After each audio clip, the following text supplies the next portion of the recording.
BSNL பற்றி பேசணும்னா நான் ஆல்ரெடி சொல்லியிருந்தேன். பிஎஸ்என்எல் எனக்கு இன்னைக்கு வேணவே வேணாம்பா அப்படின்ட்டு. பட் அன்ஃபார்ச்சுனேட்லி என்ன பண்ணுறது, நம்ம யாராவது ஒருத்தர் அந்த மாதிரி சப்போர்ட் பண்ணி தானே ஆகணும்.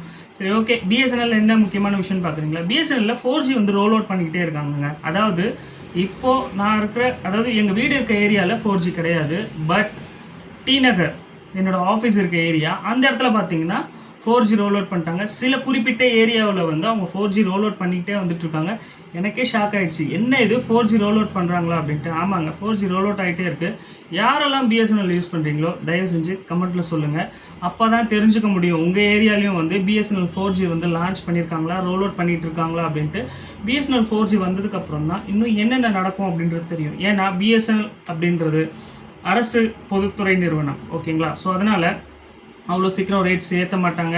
இப்போ வரைக்குமே நீங்கள் பார்த்தீங்கன்னா, அதாவது வோடஃபோன் ஐடியாலாம் வந்து மெர்ஜ் ஆகிருக்காங்க. அதுக்கப்புறம் பார்த்தீங்கன்னா ஏர்செல் போயாச்சு. அதுக்கப்புறம் டாடா டோகோமோ, இந்த மாதிரி எல்லா கம்பெனியும், முக்கியமாக ஜியோ வந்ததுக்கப்புறம் நிறைய அடி வாங்கியாச்சு. அதாவது ஏர்டெல்லு, இந்த ஐடியா, வோடஃபோன் இவங்கெல்லாமே வந்து நல்லா போட்டி போட்டுட்டு ஏதோ சமாளிச்சுக்கிட்டு இருக்காங்க. வோடஃபோனோட நிலைமையெல்லாம் ரொம்ப பரிதாபத்துக்குரிய நிலைமையில் இருக்காங்க. அவங்க எப்போ 5G லான்ச் பண்ணுவாங்கன்றத கூட இப்போ தான் கொஞ்ச நாளைக்கு முன்னாடி சொன்னாங்க. பட் அது எப்போன்னு தெரியல, 2025 கூட இருக்கலாம். ஆனால் பிஎஸ்என்எல், அதாவது 4G இன்னும் லான்ச் பண்ணல. பட் இருந்தாலும் 5G லான்ச் பண்ண ஜியோ, ஏர்டெல், வோடஃபோன் வந்து இன்னும் லான்ச் பண்ணல. இவங்க கூடலாம் போட்டி போட்டுட்டு இன்னிய வரைக்குமே வந்து மக்களுக்கு சேவை செஞ்சிட்ருக்காங்க.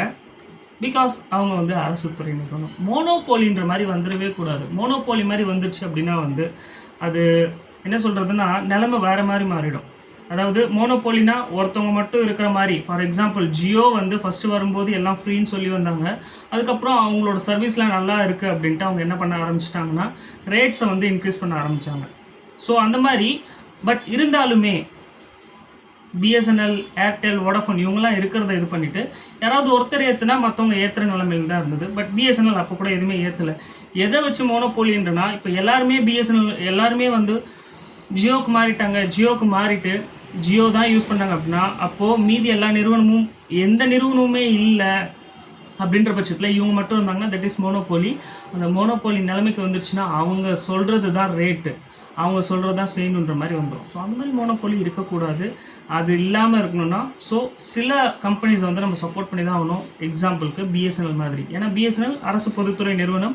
அதுக்கு நம்ம சப்போர்ட் பண்ணால் ஓரளவுக்கு இந்த மோனோபோலியாக அவங்க வளர்ந்துட்டு வர்றத நம்ம தவிர்க்கலாம். So BSNL 4G roll out ஆகிட்டே இருக்குது. உங்கள் ஏரியாவில் வந்திருக்கா அப்படின்றத தயவு செஞ்சு கமெண்ட்டில் சொல்லுங்கள், நானும் தெரிஞ்சுக்கிறேன்.